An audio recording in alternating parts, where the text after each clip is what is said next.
Boa noite, que a graça e a paz de Jesus, o Salvador, o Príncipe da Paz, esteja na tua vida. Deus seja louvado.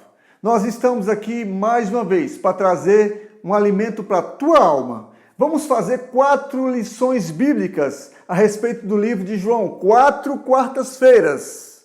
Hoje, dia 22 de abril, dia 29 de abril, dia 6 de maio e no dia 13 de maio nós encerramos. São 4 lições do livro de João.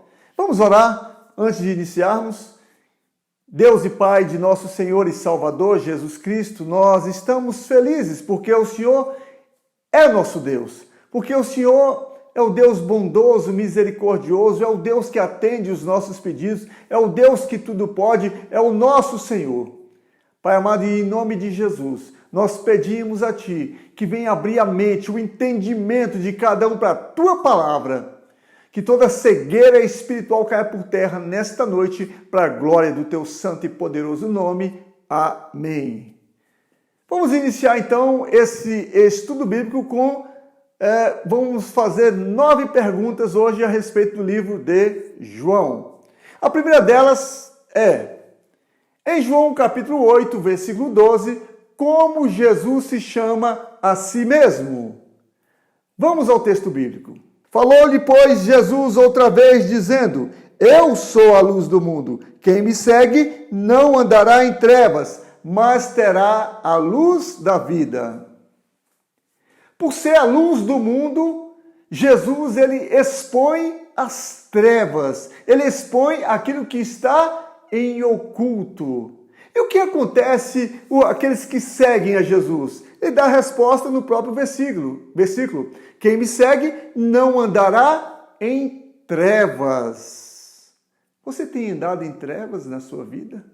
Você tem seguido Jesus verdadeiramente? Então, se você segue a Jesus verdadeiramente, você não anda nas trevas.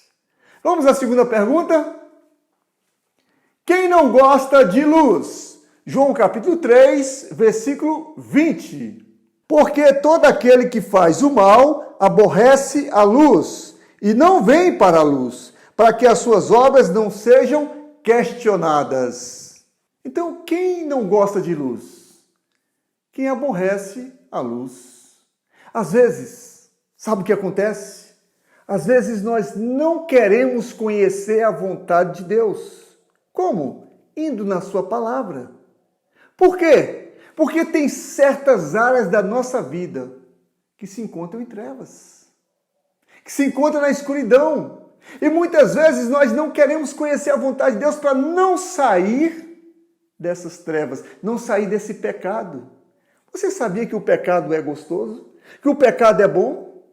O pecado é gostoso. O pecado é bom. No entanto, as suas consequências é que são desastrosas. Então, vamos ter cuidado com as nossas trevas. Porque se você está acariciando o pecado, é porque você não quer saber da vontade de Deus. Cuidado! Amém? Vamos à outra pergunta? Como Jesus se chama em João 6,35? Eu sou o pão da vida, aquele que vem a mim não terá fome, e quem crê em mim nunca terá sede. Depois que Jesus alimentou 5.000 pessoas com 5 pães e 2 peixinhos, sabe o que ele diz? Eu sou o pão da vida. Então a resposta é, Ele é o pão da vida. Somente Ele pode saciar a nossa alma. Somente Ele. Você tem fome de Jesus?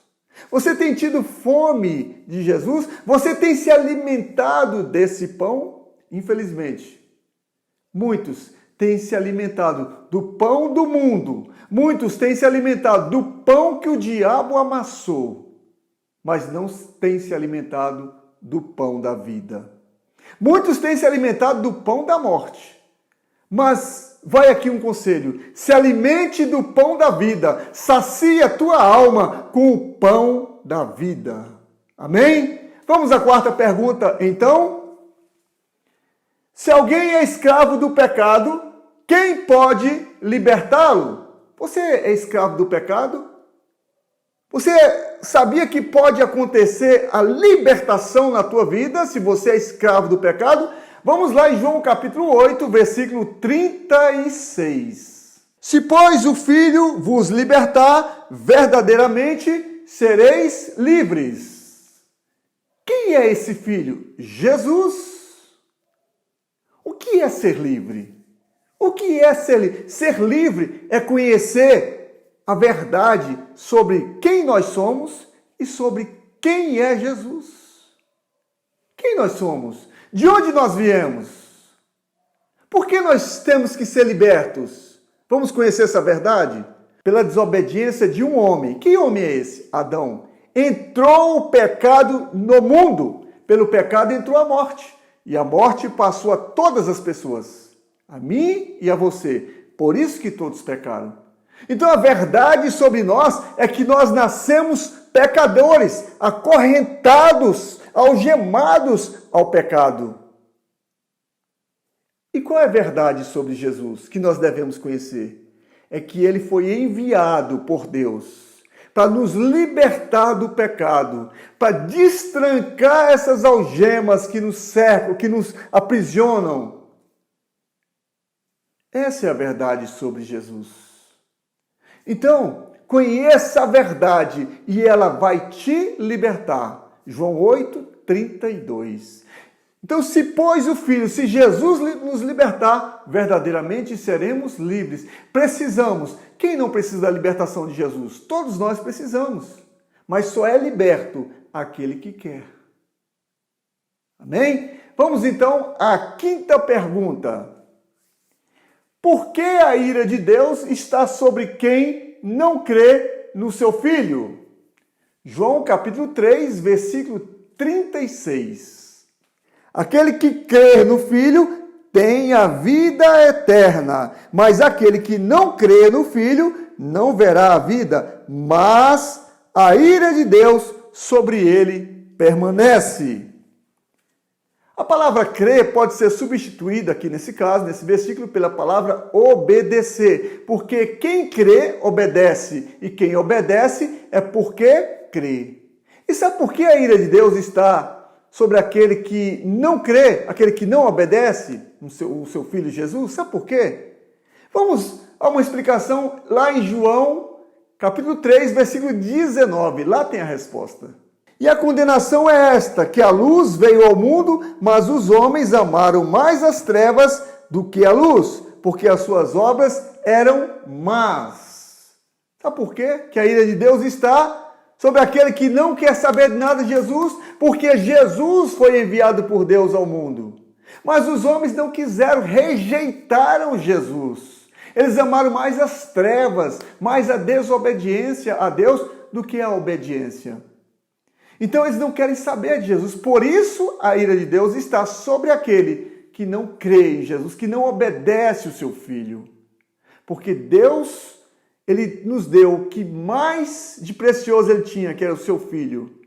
E os homens desprezaram, estão desprezando o seu Filho. Então sobre esses que desprezam o Filho de Deus, a ira de Deus está sobre eles. Ou seja, o castigo de Deus está sobre estas pessoas, sobre esses homens que rejeitam a Jesus, que é o maior presente de Deus para a humanidade. Esse é verdadeiramente o maior presente que nós podemos receber, Jesus, nas nossas vidas. Vamos agora à sexta pergunta. O que fez Deus para provar que ama você? João capítulo 3, versículo 16. Porque Deus amou o mundo de tal maneira que enviou seu Filho unigênito para que todo aquele que nele crê não pereça, mas tenha a vida eterna. Então o que Deus fez para provar que te ama? Ele tomou uma atitude. Ele enviou seu Filho para morrer na cruz do Calvário para te salvar. Você quer uma prova maior do que essa? Muitas pessoas falam, prova que me ama. pede a Deus um emprego e às vezes o emprego não vem, Deus não me ama. Pede a Deus um carro, o carro às vezes não vem, Deus não me ama, e fica chateado, faz birra. Pede a Deus um namorado, uma namorada, e às vezes não vem, fica chateado e diz: Deus não me ama, Deus não me ama, Deus não me dá aquilo que eu peço. Mas Deus provou que te ama, porque você era um pecador e Ele enviou o seu Filho, Jesus, para morrer na cruz do Calvário em teu lugar.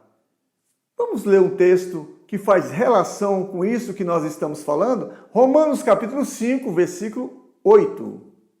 Mas Deus prova o seu amor para conosco em que Cristo morreu por nós, sendo nós ainda pecadores. Então Deus provou que nos ama. Quando? Quando nós ainda sendo pecadores, Ele enviou o seu Filho para morrer na cruz em nosso lugar. E você ainda tem coragem de dizer que Deus não te ama? Ele te livrou das trevas, do inferno. Você estava caminhando em direção ao inferno, e eu também, nós estávamos caminhando em direção ao inferno, tudo por causa de Adão lá atrás, porque ele pecou e o pecado dele nos atingiu, a herança dele nos atingiu, e nós estávamos caminhando em direção ao inferno, sem ter como pagar essa dívida dos nossos pecados, e Deus tomou uma atitude, Ele provou que nos ama e enviou seu Filho. Quem ama, toma atitude. Vou abrir aqui uma observação. Atenção, jovens, as meninas, cuidado com esses namorados, com esses lobos que ficam dizendo aí para você: você me ama? Se você me ama, então você tem que ir comigo para, Não vá, porque se ele realmente te amasse, ele jamais faria isso, porque teria o temor de Deus no seu coração. Ele teria o temor de Deus e ele está provando que não te ama. Cuidado com as astúcias do diabo. Cuidado, não ceda à tentação, porque isso não é prova de amor, isso é tentação. Cuidado, que é o diabo usando ele para te tentar, tá bom? Não ceda. Continue firme na fé, firme em Jesus. O mundo pode rir de você. Ele pode rir de você, o teu namorado, porque você não cedeu. Mas Deus está te olhando, Deus está te aprovando, Deus está te abençoando. Continue firme na fé, firme em Jesus e prove que ama a Deus, sendo fiel a Ele. Amém? Vamos agora para a 7ª pergunta. Quando Deus enviou seu Filho ao mundo, foi para te condenar? João 3,17. Deus enviou seu Filho ao mundo não para que condenasse o mundo, mas para que o mundo fosse salvo por ele. Então Deus enviou o seu Filho, não foi para nos condenar, porque nós já nascemos condenados, caminhando em direção ao inferno, porque nós somos pecadores. Recebemos essa herança maldita de Adão, o pecado. E o que alimenta o inferno são os nossos pecados. Então nascemos caminhando em direção ao inferno. Jesus foi enviado para nos tirar dessa fila que estávamos, dessa caminhada em direção ao inferno. E Ele assumiu o nosso lugar ao morrer na cruz do Calvário. E aí nos tirou daquele caminho em direção ao inferno e nos colocou em outro caminho, agora em direção ao céu. Toda a honra, toda a glória, todo louvor, toda adoração e toda exaltação somente ao Rei dos Reis e Senhor dos Senhores, Jesus. Amém? Vamos agora à 8ª pergunta. Quem pode herdar a vida eterna? João 3,16.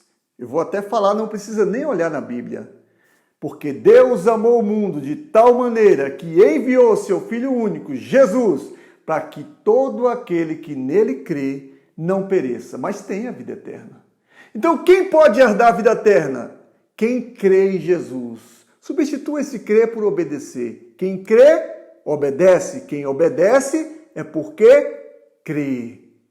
Então só vai morar no céu aquele que quer Jesus, aquele que tem sede de Jesus, aquele que se alimenta de Jesus, aquele que caminha com Jesus, aquele que está em Jesus, aquele que tem compromisso com Jesus. Só esse é que vai morar no céu, porque crente desmantelado, pessoas que não querem nada com Jesus, mas dizem que são cristãos, mas quer seguir Jesus de qualquer maneira. Cuidado, cuidado, porque você pode estar sendo enganado e pode estar enganando-se a si mesmo. Cuidado, cuidado. Amém? Vamos lá a mais uma pergunta, a última pergunta, a nona. Se você for até Jesus, será que ele vai te desprezar? João 6:37. Tudo o que o Pai me dá, virá a mim, e o que vem a mim, de maneira nenhuma, o lançarei fora. Escute, escute. Quantas vezes nós somos desprezados? Muitas vezes desprezados. Isso nos causa dor na alma, nos causa tristeza. O desprezo nos causa angústia, nos causa decepção, o desprezo. E muitas vezes somos desprezados, até mesmo por pessoas que nós amamos, pessoas próximas de nós. Mas eu tenho uma boa notícia para te dar. Mesmo que você tenha sido desprezado, mesmo que você tenha sido desprezada, Jesus estará sempre de braços abertos a te esperar. Vá até Ele e Ele vai confortar o teu coração. Vai até Ele e Ele vai te encher da sua presença. Vai até Ele. Derrame as suas lágrimas nos braços de Jesus. Vá até Ele. Podemos tomar decisões erradas nas nossas vidas e mesmo assim sobreviver. Por exemplo, podemos morar em uma cidade e não gostar dessa cidade, mas ali podemos sobreviver. Podemos trabalhar em um local, numa empresa, e não gostarmos daquele local, daquela empresa, mas mesmo assim podemos sobreviver. Mas a única decisão que você não pode errar na sua vida é em relação a Jesus. Porque se você tomar a decisão de rejeitar a Jesus, o seu destino será o inferno. Mas se a decisão que você tomar for de colocar a sua vida nas mãos de Jesus e não desprezá-lo, o seu destino é o céu. O que você prefere? O inferno ou o céu? Se você quer tomar a decisão certa e quiser morar no céu, então repete comigo esta oração e entregue a sua vida ao Senhor Jesus. Senhor Jesus, até hoje eu desprezei ao Senhor com as minhas atitudes. Mas a partir de hoje, 21 de abril de 2020, eu entrego a minha vida ao Senhor. Eu recebo ao Senhor como meu único e suficiente Salvador. Eu declaro para quem quiser ouvir que eu não preciso de nenhum outro, somente o Senhor Jesus. Amém? Se você recitou esta oração crendo, pode ter certeza que o Espírito Santo de Deus está habitando, a partir de agora, no seu coração. Receba a paz, a alegria, o amor do Espírito Santo de Deus na sua vida. Amém? Estamos então encerrando mais esse estudo bíblico. Na próxima quarta-feira teremos mais um estudo bíblico do livro de João. São 4 lições. Se você gostou desse estudo bíblico, então faça o seu comentário aí embaixo. Dê um joinha, se inscreva no nosso canal. Assim, toda semana, você vai ter a oportunidade de acompanhar conosco outros estudos bíblicos. Amém?